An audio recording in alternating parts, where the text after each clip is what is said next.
que se submetem ao seu plano de salvação são reconduzidos a Deus, e aqueles que resistem são justamente conduzidos à condenação. E assim temos, na plenitude do tempo, quando tudo se concretizar, Deus trará aqueles que se arrependem, aqueles que se submetem, os reunirá juntamente com toda a criação que será restaurada, lhes reunirá na plena comunhão de Deus. Aí, como em Apocalipse descreve, Deus estabelecerá um tabernáculo com os homens, tá certo? E juntamente com eles habitará. Então temos aí o processo onde tudo está sendo reconduzido, mesmo que nós não possamos ver com nossos olhos carnais, materiais, mesmo com o nosso tempo limitado de vida, não podemos enxergar todo o complexo, né, processo de restauração, mas tudo está sendo feito em Cristo, tudo está sendo trazido de volta à plena restauração. Deus está realizando isso em Cristo Jesus. Vamos lá? Acerca da veracidade de Deus, eu quero trazer aqui os textos, sobre a veracidade de Deus. Temos aqui a veracidade de Deus. Os textos são os seguintes, Salmo 119 e 160 diz: a verdade é a essência da tua palavra. A verdade é a essência da tua palavra. E todas as tuas justas ordenanças são eternas. Então, a maneira de se lidar com Deus quanto mais você vai se aprofundando no relacionamento, você vai entendendo quem Deus é, a grandeza de Deus. E aí você vai tendo cada vez mais liberdade e confiança. Então, tudo que Deus diz é a verdade. Porque a palavra de Deus não falha, não cai por terra. Sua palavra é perfeita e não volta vazia. Então, é o que o salmista está expressando aqui. A essência, é a essência da tua palavra. Então, uma vez que tudo que Deus fala, pronuncia, traz a existência. A palavra criadora, que é única de Deus. Somente Ele tem essa palavra. A palavra na qual Ele, pronunciando, aquilo vem à realidade. Ok? Então, Ele, que de fato, no princípio de todas as coisas, diz: haja. E a partir desse haja, tudo veio a existir, tudo foi feito, ok? Então, é característica peculiar de Deus. A sua palavra é a essência, a verdade é a essência da palavra de Deus. Salmo 119, 160. E conhecerão a verdade os libertará. Evangelho de João 8,32, a única verdade libertadora, a verdade em Cristo Jesus. Uma vez que tem contato com essa verdade, você tem a plena libertação de todas as cadeias que estão presentes aí na realidade. O homem está livre somente quando conhece Cristo Jesus. Santifica-os na verdade, a tua palavra é a verdade. Aí temos o processo no qual nós somos purificados, depurados, como ouro no fogo. Santifica-os na verdade. A verdade é confrontadora, a verdade é incômoda, né? A verdade, ela nos tira da zona de conforto. Então a verdade, muitas das vezes, ela nos contradiz quando nós estamos nos deixando levar pela sedução da mentira. Então nós temos o processo por meio do qual a verdade santifica. Santifica-os na verdade. O que é a verdade? A tua palavra. Então, a palavra de Deus, ela tem essa poder, essa característica, como diz em outro lugar, ela é como uma espada de 2 fios que penetra até a divisão da alma e do espírito, juntas e medulas. Ela vai até o mais profundo da natureza do ser humano e faz algo que nenhuma outra literatura pode fazer, que é confrontá-lo com a verdade de Deus. E a partir daí, a sua história estará dividida na posição que ele vai tomar de submissão, tá certo? Ou de contradição. Se ele entrar em contradição com esta verdade, ele está selando o seu destino, dizendo que ele não está submisso à vontade de Deus, e ele vai atender seus próprios desejos e impulsos e vai se deixar levar pelo pecado. Agora, se ele, ao ser confrontado com a palavra de Deus, se submete e permite ser limpo, como Cristo diz: vós estáis limpos pela palavra que vos tenho falado, tá certo? Ele será então transformado, a palavra de Deus vai gerar fé nele, através dessa fé um relacionamento, nesse relacionamento comunhão, tá ok? Nós temos aí a transformação dessa vida por meio do contato com essa palavra que santifica. Pois o fruto da luz consiste em toda bondade, justiça e verdade. Efésios 5 e 9. Então temos aí o fruto da presença maravilhosa da luz que vem de Deus em nós. A presença da luz que nos tira de toda a influência das trevas. A luz de Deus em nós. Então, a bondade, justiça e verdade que estão presentes constantemente naquele que é iluminado por Deus. Tem a presença de Deus em si. Efésios 5, 9, né? Assim, mantenham-se firmes, cingindo com o cinto da verdade, vestindo a couraça da justiça, as armas espirituais que são poderosas em Deus. Efésios 6 e 14. Maravilhoso. Encerrando nossa aula, falamos aqui um pouco acerca dos nomes de Deus. Você tem em tela o tetragrama ao longo da história. Veja a caligrafia as mais antigas até a chamada quadrática, que foi implementada na época do cativeiro babilônico. É uma certa influência aí, né, da escrita babilônica. Produziu então esta nova forma. É o hebraico, mas com esta forma adaptada, essa forma chamada quadrática, ok? Então temos aí os nomes de Deus. O que é o nome? Certo? O que é nome? Está colocando aqui. Nome é a palavra que exprime uma característica descritiva de pessoa ou de coisa. Nomes são palavras usadas para caracterizar o que um ser, para caracterizar o que um ser externo realmente é na sua realidade interna. O que um ser externo realmente é na sua realidade interna. É usada para dar significado à manifestação externa da essência interna de um ser. A função visível da invisível essência de um ser. Em face dessas definições de nome, que nome pode se dar para Deus, tendo em vista que ele não tem interioridade nem exterioridade, que ele não tem núcleo nem periferia. Maravilhoso, a inteireza, né? A pureza, a unicidade de Deus, coisa extraordinária. Vamos lá.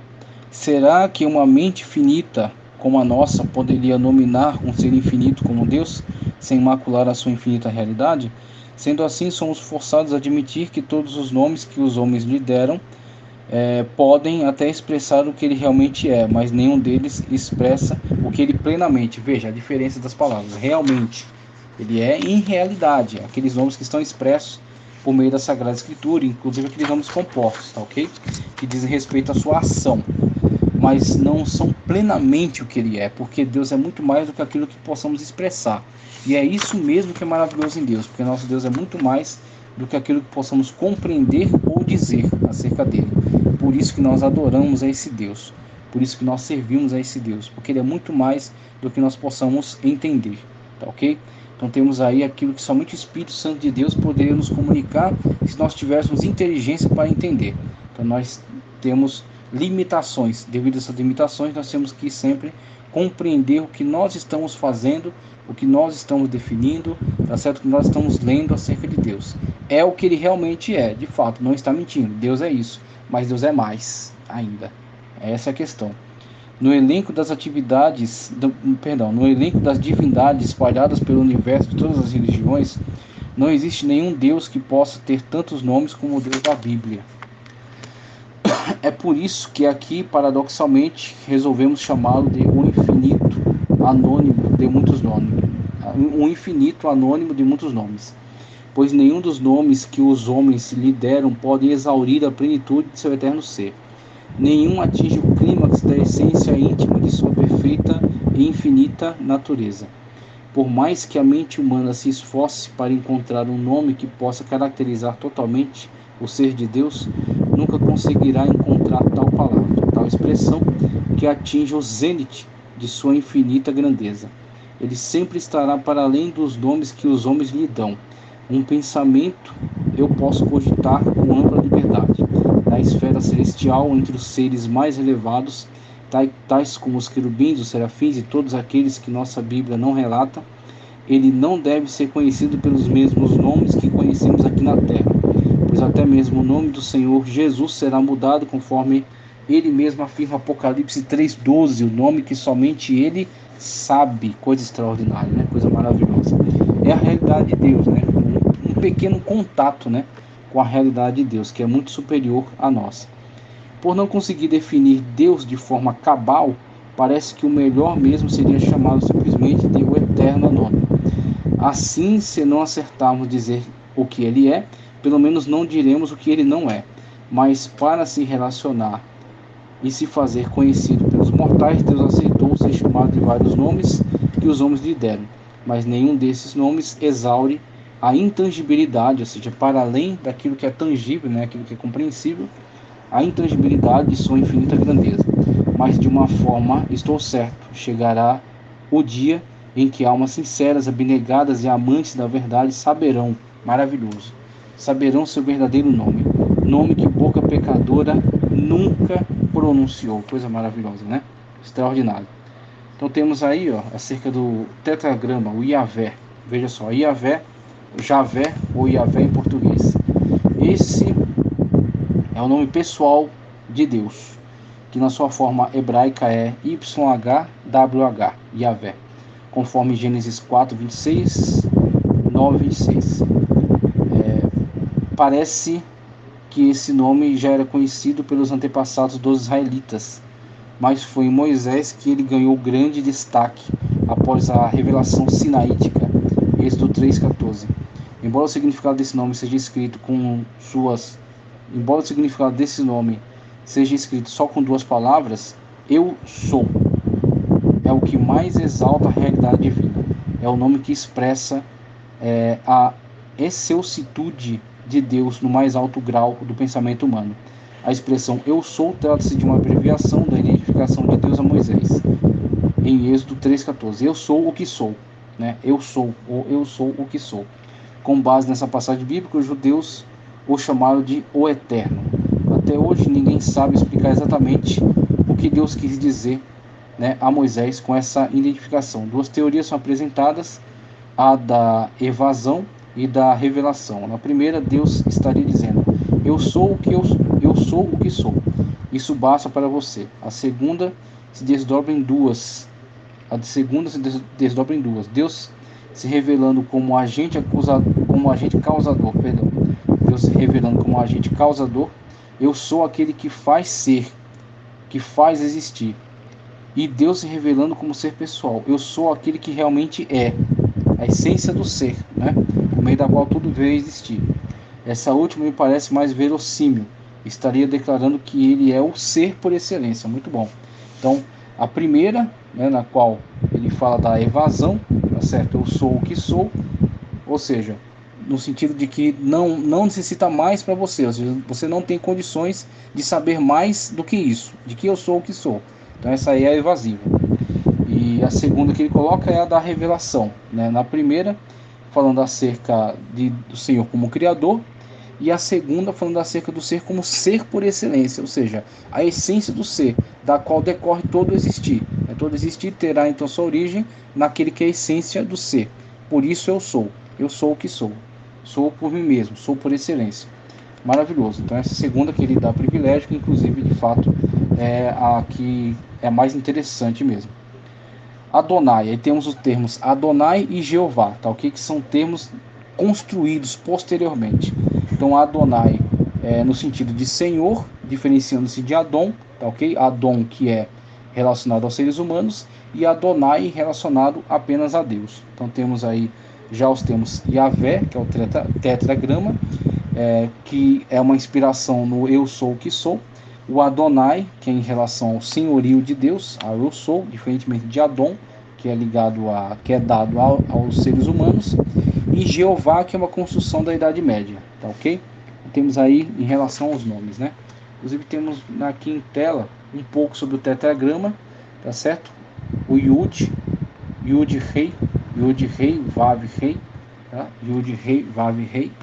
Temos aí a definição, né, a nomenclatura judaica, né, para esse tetragrama, e a aplicação aí dos sinais diacríticos ao tetragrama, tá ok? Inclusive o Kametz, tá certo? O Kametz, que foi colocado no ano 1000 aí pelos maçoretas, para facilitar a leitura desses nomes. E também o Shurek, colocado aí ao lado do Vav. Você tem em tela aí esses sinais diacríticos. Tanto o Kametz, que é esse pequeno T, quanto o Shurek, que é esse ponto ao lado dessa terceira letra, tá ok? Vamos lá? Acerca de Adonai, também encontrei esse quadro explicativo aqui, que demonstra ser o Adonai a fusão, tá certo? A fusão do YHWH, do Yahvé, com o Jeová, sendo a fusão do Yahvé com Adonai. O Jeová sendo a fusão do Yahvé com Adonai. Um pouco acerca do Adonai, veja, com receio de pronunciar o santo nome de Deus em vão, Êxodo 20, verso 7, de quebrar esse mandamento, né? Os judeus substituíram a pronúncia do tetragrama, do YHWH ou do Yahvé, para o nome Adonai, que significa meu senhor, meu dono, pois o termo Yahvé era muito sagrado para ser pronunciado popularmente. Especula-se que essa pronúncia era mantida em sigilo absoluto pela tradição sacerdotal, e que só o sumo sacerdote pronunciava uma vez por ano, no dia da expiação. E como somente poucas pessoas sabiam pronunciá-la, com o passar do tempo ela se perdeu, permanecendo apenas sua forma escrita, mas ninguém sabe como se pronuncia. Interessante, ainda mais, lembrando-se que o idioma hebraico é consonantal, tendo esses pequenos pontos, chamados pontos diacríticos, sendo acrescidos somente por volta do ano 1000 da era cristã, pelos maçoretas, que se encarregaram aí pelas traduções dos textos, né, as cópias, né, das cópias dos textos da Sagrada Escritura, e percebendo então esse problema com as perseguições, né, com a diáspora, eles resolveram então implementar o acréscimo desses pequenos pontos abaixo, ao lado, acima das consoantes, para poder facilitar a leitura, uma vez que tornava-se cada vez mais necessária a leitura sem a instrução de um mestre, né? Uma vez que com as perseguições, muitas das vezes encontravam-se comunidades com alguns judeus que não tinham entre si um mestre, alguém especialista. Então, com a implementação desses pontos, tornaria mais fácil a compreensão de como se ler aquelas consoantes. Para você ter uma ideia, pegue um texto qualquer, tire todas as vogais. Você vai olhar para aquele texto, se você já conhecer, você vai saber quais são as vogais a aplicar em cada lugar. Mas se você não conhece o texto, aí você vai ficar perdido. Ou se você já conhece, você vai fazer a leitura, você já conhece, você sabe quais são as vogais que estavam ali. Mas se você não conhece, vai ficar difícil. Aí os maçoretas, percebendo essa dificuldade do texto consonantal, implementaram então o acréscimo dos sinais diacríticos por volta do ano 1000 da era cristã, tá ok? Então a história é plausível, né? Então, uma vez que era uma tradição passada de geração em geração, o conhecimento da pronúncia daquelas palavras, com a perseguição, com a morte de muitos sacerdotes, né, e esses textos aí sendo copiados, mas muitas vezes perdia-se a correta pronúncia, é possível então que esse nome tenha perdido a correta pronúncia por causa dessas situações. Então ele fala do Jeová, em meados da Idade Média tardia, os eruditos cristãos adicionaram nas consoantes YHWH, o Yahvé, as vogais de Adonai. Então extrai-se as vogais do termo Adonai, resultando em Jeová. Aí surge o termo Jeová, tá ok? O termo Jeová é a fusão das consoantes, né, YHWH, com as vogais do termo Adonai, tá ok? Fusão das vogais do Adonai com as consoantes do Yahvé, resultando em Jeová, transliterado para o português como Jeová. Jeová, tá certo? Que é transliterado para Jeová. Mas de acordo com muitos hebraístas da atualidade, o nome correto é Yahvé. Muito bem. Transliterando para o português como Javé ou Yahvé. Isso tem feito com que as diversas versões da Bíblia em português transcrevam o tetragrama Yahvé com os seguintes nomes: Jeová, Yahvé, Javé ou Yahvé. E outras, né? De forma deturpada. Tá ok? Para Senhor. E aí temos aí a questão de aplicação do termo Senhor sendo a primeira maiúscula, né? O S maiúsculo e as demais minúsculas. Então entende-se que ali está traduzindo Adonai, ok? E quando você tem Senhor totalmente maiúsculo, todas as letras maiúsculas, está traduzindo ali Yahvé, ok? Então temos aí essa situação de traduções na língua portuguesa. Conclusão: bom seria se pudéssemos resgatar a pronúncia perdida do nome de Deus, mas isso não alteraria em nada na vida de qualquer crente piedoso, pois o que importa não é saber pronunciar o nome de Deus com a mesma fonética usada por Moisés, até porque deduzimos que quando chegarmos à glória eterna, certamente haverá uma nova pronúncia nunca pronunciada por boca de pecador, nem mesmo pela boca de Moisés. Dizemos isso porque, se na glória do porvir o Senhor Jesus será conhecido por um novo nome, é razoável pensar que com Deus Pai o procedimento será o mesmo. Apocalipse 3:12. Nesses últimos dias tem surgido no cristianismo pentecostal um modismo de pronúncias em hebraico, nem sempre corretas, a fim de impressionar os ouvintes e exorcizar demônios, como faziam os filhos de Sevas. Cita Atos 19:14, né, os filhos de Seva. Mas tudo isso não passa de inovações tolas e inconsistentes, sem qualquer base bíblica, pois até mesmo o nome de Jesus ninguém sabe pronunciá-lo com a mesma fonética usada pelos primeiros cristãos. O nome de Deus não é uma fórmula mágica. Isso aqui é o fundamental, isso aqui é o principal. O nome de Deus não é uma fórmula mágica que só funciona pronunciada corretamente. Isso é coisa do paganismo, porque isso é uma paganização desse tipo de conhecimento, do tipo abracadabra. Nunca lemos na Bíblia que Deus corrigiu alguém por ter pronunciado seu santo nome de forma incorreta, embora lemos que ele adverte que o seu santo nome não deve ser pronunciado em vão. Então, a questão não está tanto ligada à pronúncia, tá certo? A questão está ligada à reverência. Aí sim, a reverência com que se pronuncia o santo nome do Senhor. O que importa não é pronunciar o nome de Deus com a mesma fonética que Moisés pronunciava, mas pronunciá-lo com a mesma atitude, fé e reverência com que ele pronunciava. Amém. Encerramos então a matéria de teontologia, tá certo? Ou como colocado aqui, teologia, a doutrina de Deus. Trouxemos aí outras demonstrações acerca dos nomes de Deus. Temos aí o termo El, que é um termo mais genérico para Deus. Também temos o termo colocado aí para vocês, Elohá, ok? Termo Elohá, e aí fala da glória, do glorioso, tá certo? Do majestoso. E temos aí o termo Iavé, ok? Colocado aí embaixo também, Iavé, tetragrama. Alguns nomes de Deus, veja, é o quadro que está em tela. El Shaddai, Deus, ok? Naquela aplicação mais genérica, Deus Shaddai, Todo-Poderoso, Deus Todo-Poderoso. Elohim, Deus no controle. Elohim, que aí é colocado até como um plural esse M do hebraico, tá ok? Esse im, Elohim, ok? Temos aí então um plural, como se fossem deuses, mas na verdade é sim uma pré-revelação acerca da triunidade divina. Temos Pai, Filho e Espírito Santo expressos já nesta forma Elohim, ok? Que é chamado também plural majestático, né?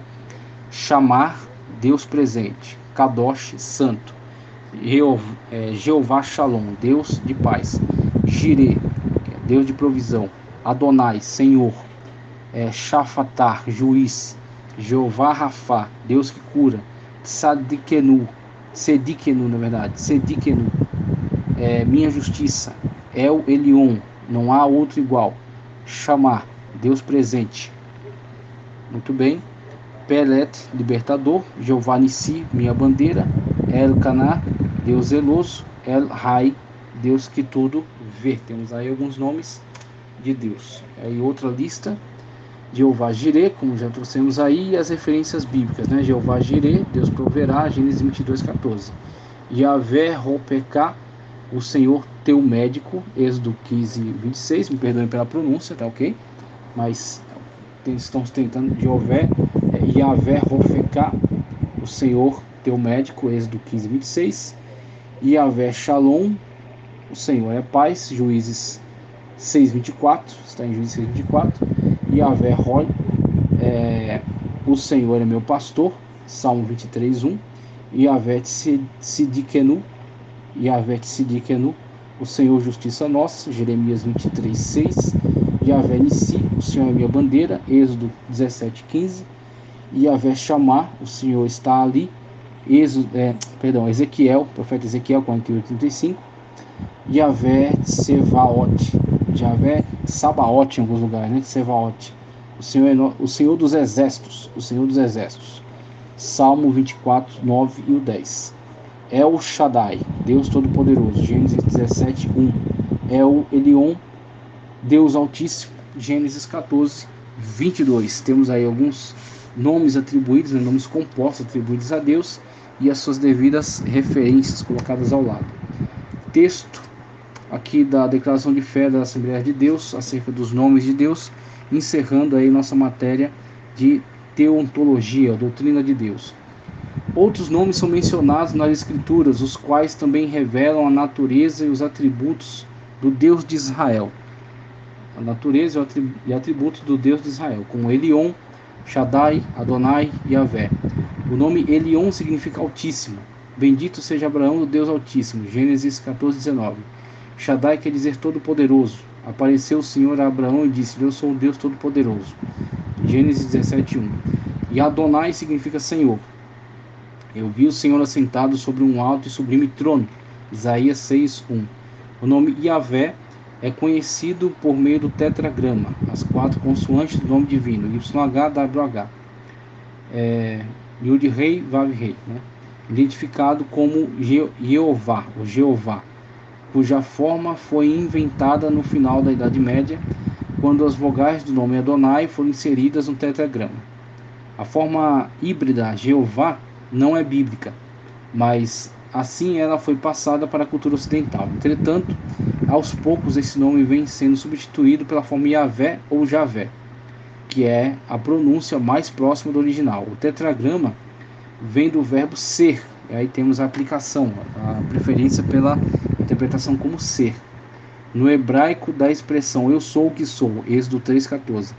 Isso revela que Deus é o que tem a existência própria, ou seja, existe por si mesmo, é o imutável, o que causa todas as coisas, é autoexistente, aquele que é, que era e que há de vir, o eterno.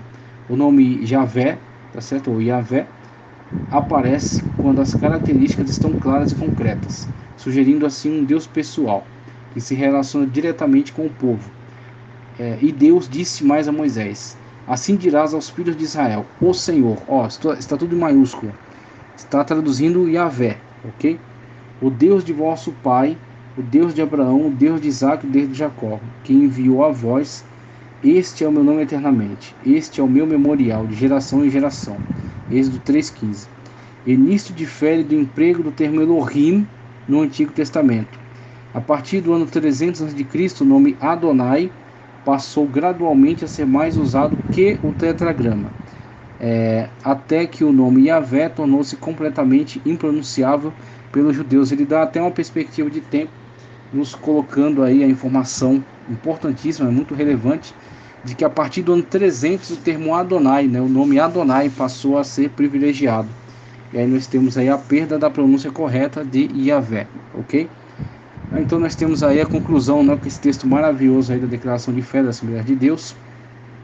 Que o Senhor continue abençoando poderosamente sua vida. Toda a honra e toda a glória seja o nome santo do nosso Deus, Deus maravilhoso, Deus triuno, na pessoa do Pai, do Filho e do Espírito Santo. Que você continue prosseguindo, crescendo na graça e no conhecimento, tá ok? E junto conosco ao longo dessa jornada. Se você gostou do vídeo, curta, compartilhe, inscreva-se no canal e continue nos ajudando aí a divulgar conhecimento acerca da Sagrada Escritura, acerca do nosso Deus, conhecimento revelado pelo nosso Deus e que é enriquecedor para mim e para a sua vida, né? Em nome do Senhor Jesus. Muito obrigado.